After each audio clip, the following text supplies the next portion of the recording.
Assalamualaikum warahmatullahi wabarakatuh. Perkenalkan, nama saya Sri Wiyarahma dari program studi Tadris Bahasa Inggris semester 7. Pada kesempatan kali ini saya akan mempresentasikan hasil resume saya terkait korupsi dan integritas. Yang pertama itu ada korupsi. Kata korupsi berasal dari bahasa Latin yaitu corruption atau corruptus, yakni berubah dari kondisi yang adil, benar, dan jujur menjadi kondisi yang sebaliknya.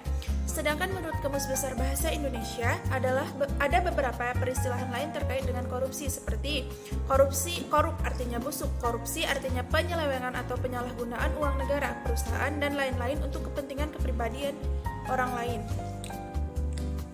Kemudian yang ketiga itu ada koruptor, artinya orang yang melakukan korupsi. Nah, dengan demikian, arti kata korupsi adalah sesuatu yang busuk, jahat, dan merusak. Berdasarkan kenyataan tersebut bahwa perbuatan korupsi menyangkut sesuatu yang bersifat amoral, sifat dan keadaan yang busuk, menyangkut jabatan instansi atau aparatur pemerintah, penyelewengan kekuasaan dalam jabatan, karena pemberian, menyangkut faktor ekonomi dan politik, dan penempatan keluarga atau golongan ke dalam kedinasan di bawah kekuasaan jabatan. Pertama tadi itu terkait pengertian korupsi. Sekarang masuk yang kedua yaitu perilaku koruptif. Ada beberapa perilaku masyarakat yang banyak mencerminkan perilaku koruptif. Misalnya, menurut Khairil Bashar tahun 2015, yang pertama itu ada pelanggaran lalu lintas, suap menyuap untuk kelancaran izin, peraturan yang dibuat-buat, memberikan tips kepada aparat pelayanan publik, kebiasaan telat, dan masih banyak lagi. Yang ketiga itu ada bentuk-bentuk korupsi. Bentuk atau jenis tindak pidana korupsi dan tindak pidana yang berkaitan dengan korupsi berdasarkan Undang-Undang Tindak Pidana Korupsi dapat dikelompokkan dalam beberapa bentuk. Yang pertama itu ada melawan hukum untuk memperkaya diri dan dapat merugikan keuangan negara. Kedua, menyalahgunakan kewenangan untuk kepentingan diri sendiri dan dapat merugikan keuangan negara.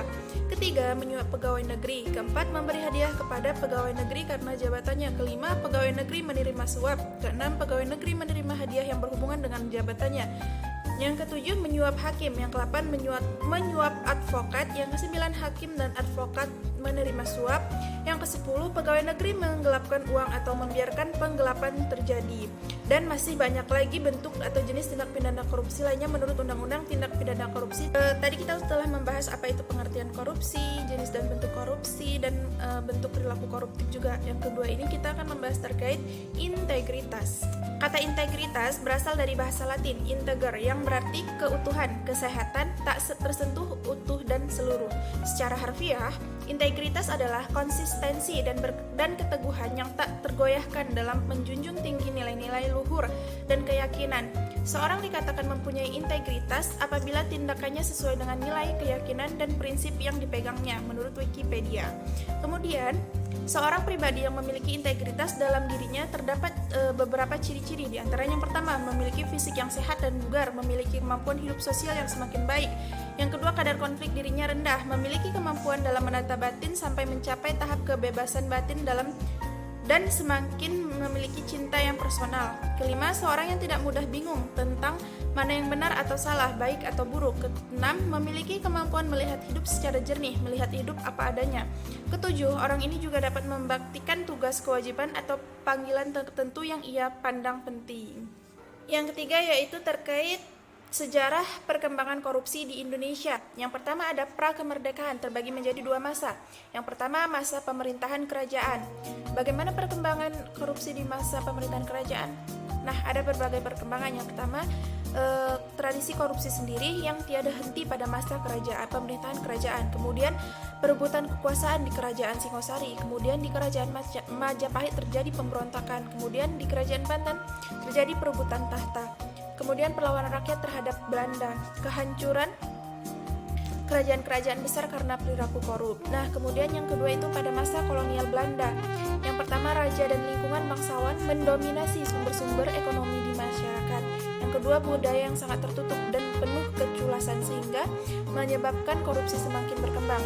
Ketiga, kebiasaan mengambil upeti dari rakyat kecil yang dilakukan oleh Raja Jawa ditiru oleh Belanda. Kemudian yang terakhir, penindasan atas penduduk pribumi yang dilakukan oleh bangsa Indonesia sendiri.